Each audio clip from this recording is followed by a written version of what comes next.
And so when I'm fortunate to be on the board of Calm today, but if I wasn't CEO, I would be asking that CEO, hey, how are you doing? How are you holding up? Let's not talk about the numbers today. I find it really effective when I meet with CEOs and they ask for some coaching. We don't talk about any numbers. We don't talk about the metrics. We just talk about life. And we'll eventually go to that later. But I think when we start with more of a trusting place where we can understand what's happening around you, then I can be much more thoughtful in the type of advice I give.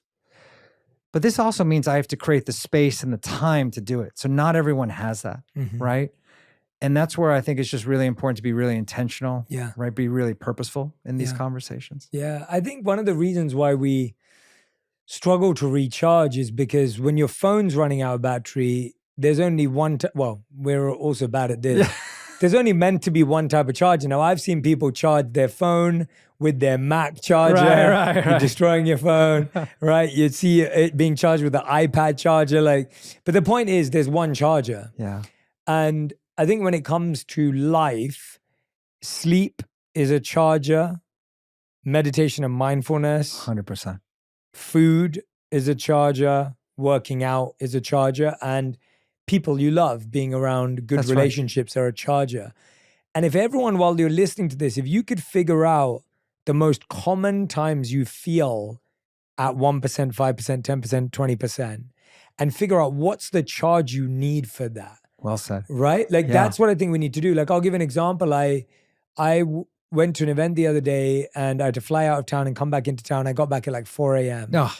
And I worked out the next day and I felt so weak because I hadn't slept well. Of course. And I hadn't eaten well. And so at that point, I'm glad I still worked out because I needed it. But I told my trainer I had to get a bit of an easier workout because I didn't want to push myself when I felt weak. But it's it takes little adjustments of figuring out what charge you need right now. Now I've had a busy week, I had a busy weekend. This weekend, I know a recharge means I need no social plans. That's what's going to recharge me. And so I wish everyone could just write down while you're listening to this and while you're reading David's book, Recharge, you write down what are those most common experiences you feel when you feel drained, when you feel overwhelmed, when you feel burnt out, and what is your charger so that you don't have to think about it in the moment. Because when you're trying to figure it out in the moment, that's when you get more overwhelmed.